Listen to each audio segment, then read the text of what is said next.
Imagine staring down the barrel of a US Navy destroyer and thinking you're the one in control. That is exactly the kind of delusion running through Tehran in May 2026. Welcome to Military Doctrine. Today, we are witnessing the moment Iran's Mosquito Fleet tried to sting a sleeping giant and ended up as a very expensive cautionary tale for history. It was a Tuesday morning when the IRGC decided to gamble their entire future on a single desperate blockade. They truly believed they had the entire world by the throat. Over 900 commercial vessels were stranded in the Persian Gulf, carrying 23,000 sailors from 87 different nations. It was the largest maritime hostage crisis in the history of modern seafaring.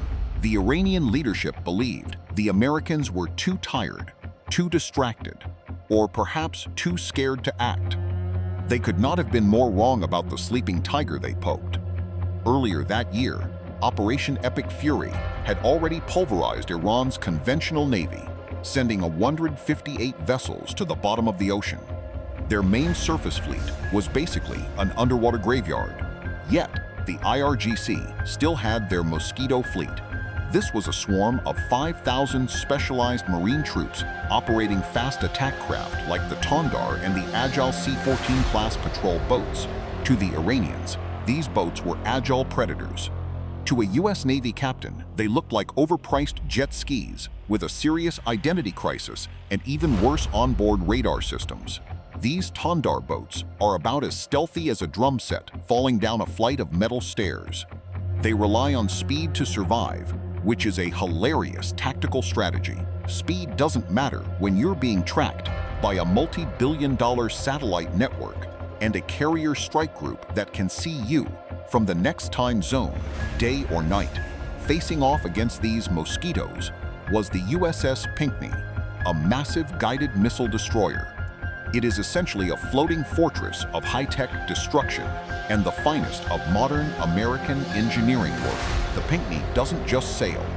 It dominates the sea with its Aegis combat system, capable of tracking hundreds of targets simultaneously. It is the ultimate maritime apex predator of 2026. While an Iranian sailor was busy bragging about his Tondar boat's 50-knot top speed, the Pinckney was already painting him with fire control radar.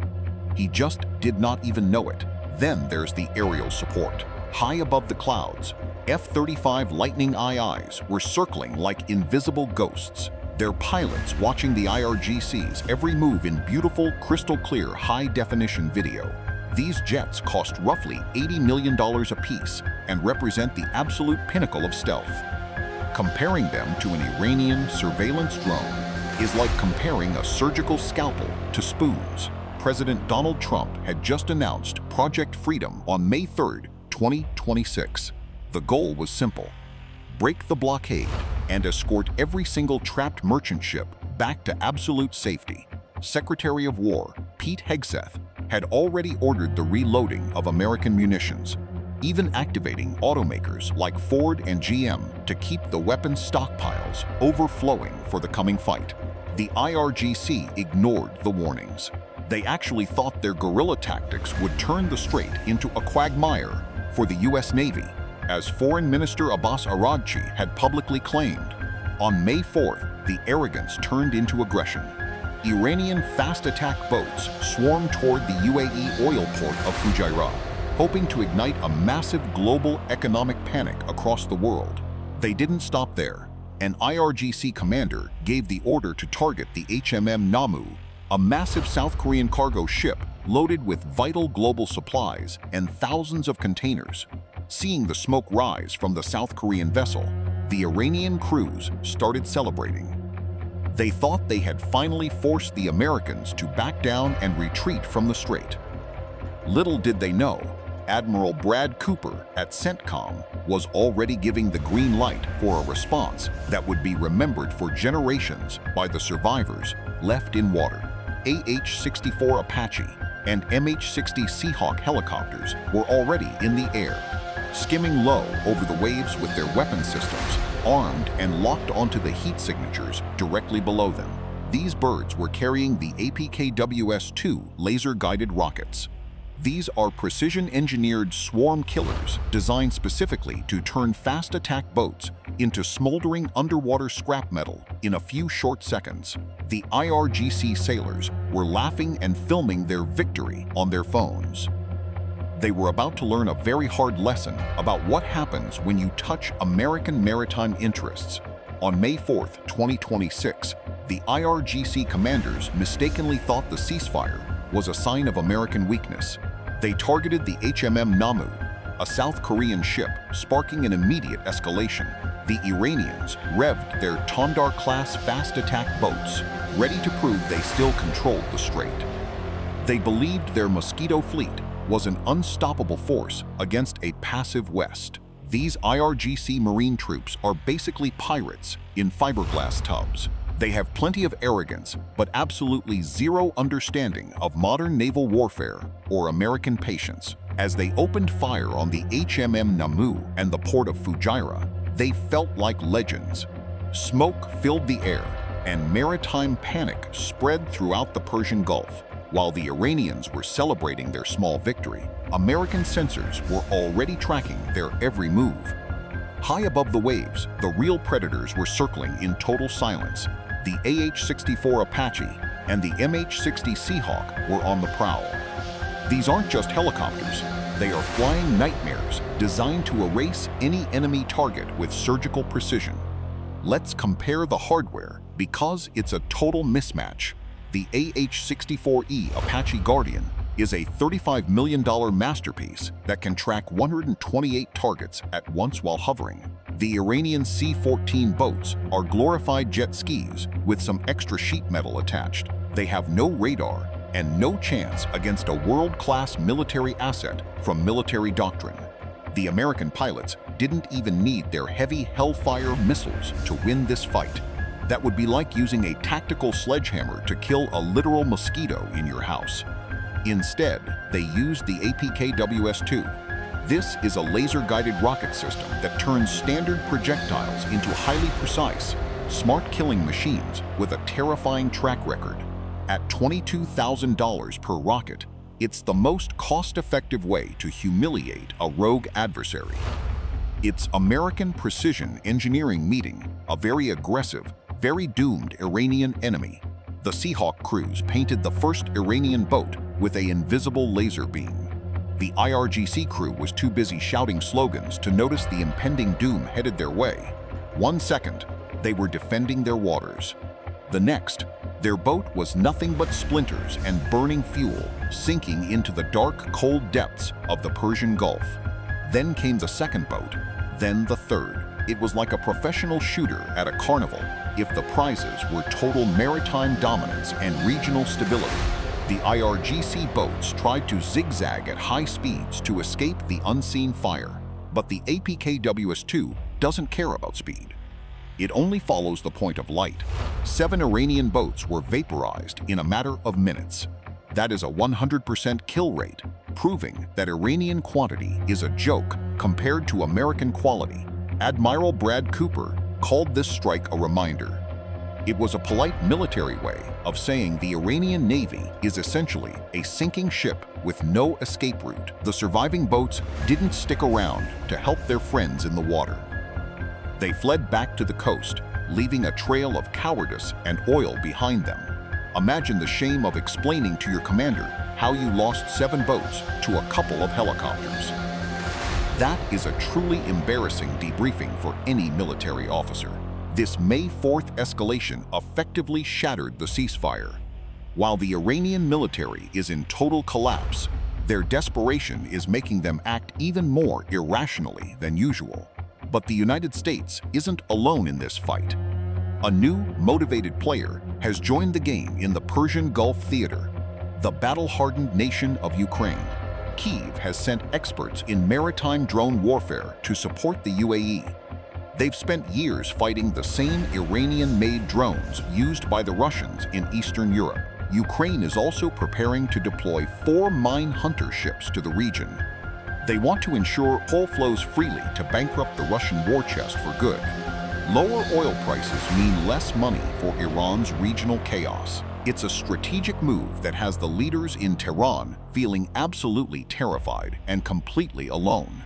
Back in Washington, Project Freedom is still the top priority. President Trump and Secretary of War Pete Hegseth are keeping the military pressure at maximum levels. Hegseth has already activated American automakers like GM and Ford. They are working to ensure our arsenal of democracy is always fully reloaded and ready for anything. While the IRGC tries to fight a guerrilla war, they have nowhere to hide. Every Mosquito they send out meets a laser-guided American fly swatter with lethal force. On May 6th, the president announced a pause for peace talks in Pakistan. But don't let that fool you. The naval blockade is still in full force tonight. The USS Pinckney is still on station, and the pressure is mounting. The talks in Islamabad are Tehran's last chance to avoid total destruction by American firepower. As the sun sets over the strait, the tension is reaching a breaking point. The world is waiting to see what happens when diplomacy finally fails for good. Admiral Brad Cooper surveyed the smoking remains and saw total collapse. After 13,000 strikes during Operation Epic Fury, the Iranian military has ceased to function. The regime spent decades building a force they thought could hold the world hostage.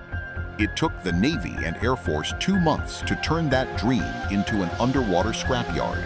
158 vessels literally rest on the floor of the Gulf. This is a generational erasure that Tehran will never recover from. Even the Mosquito Fleet found out size doesn't matter against a Hellfire missile. On May 4th, 7 of these fast attack craft tried to act tough near the HMM Namu. They were met by Apache and Seahawk helicopters that treated them like target practice. It wasn't a battle. It was a total scheduled cleaning of the strait. The Apaches utilized APKWS II rockets, a $22,000 solution to a multi-million-dollar problem. These rockets turn unguided projectiles into surgical scalpels of destruction. It is the ultimate disrespect to spend more on a pilot's helmet than the enemy fleet. Iran's swarming tactics are useless when the US tracks every boat from miles away. But the real humiliation for the Ayatollah wasn't just American military firepower. It was the arrival of a new player that nobody in Tehran expected to see. Ukraine has officially entered the theater, and they aren't just here to watch. They are bringing battle-tested asymmetric expertise to help the UAE, Saudi Arabia, and Qatar. After years of fighting Iranian drones, the Ukrainians know exactly how to kill them. They are sharing technology that makes Tehran's weapons look like cheap hobbyist toys. Even more insulting is the deployment of Ukrainian minehunter ships. 4 vessels, including Sandown-class and Alkmaar-class ships, are clearing the paths the IRGC tried to block. Imagine being a regional power and having your blockades dismantled by a nation fighting for survival. It is the absolute ultimate geopolitical humiliation for the Iranian leadership. Ukraine's strategic motivation is as cold as it is brilliant. By helping the US reopen the strait, they are flooding the global market with oil. When oil prices crash, the Russian war chest dries up immediately. It is a 2-for-1 deal that hits Moscow and Tehran's global bank accounts. Prices were surging toward $114 during the May 4th attacks. Thanks to Project Freedom and Ukraine, those prices are now stabilizing and heading south. In Washington, Secretary of War Pete Hegseth is ensuring the arsenal of democracy runs at full capacity. He has activated American automakers to replenish munition stockpiles. We are manufacturing missiles faster than the enemy can find targets. The military is reloading its magazines, while Iran is still trying to find where its navy went. On May 6th, President Trump announced a pause in Project Freedom escorts. This wasn't because of threats, but because the successful peace through strength doctrine is working. High-level talks are currently taking place in Islamabad. The Iranian regime is begging for a political solution because they know the military option is officially off the table. However, don't confuse a pause for a retreat. Secretary Marco Rubio has very clearly made it clear that the naval blockade on Iranian ports remains in full force. No Iranian oil is leaving their shores, and no weapons are coming in. The US Navy is sitting at their front door, and Tehran is totally helpless. This is what complete total dominance looks like. You don't just win, you dismantle the enemy's ability to even think about fighting. The strait belongs to the free world, and the United States is the landlord. If Tehran wants to keep their remaining troops alive, they must follow the rules. This was a masterclass in how to handle a rogue regime with zero respect. From the F-35 cockpit to the USS Pinckney, the message is the same. You do not mess with the United States of America. We have the technology, the will, and the friends to make sure you pay a heavy price for every mistake. What do you think is the most disrespectful part of Ukraine helping the US? Let us know in the comments, because we love hearing your take on these defeats. If you enjoyed seeing the IRGC get dismantled, hit that like button and subscribe to Military Doctrine. We bring you the stories of American military supremacy every week. Stay tuned for our next deep dive into the technology that keeps our adversaries awake. Until then, remember that peace only comes when you carry the biggest stick.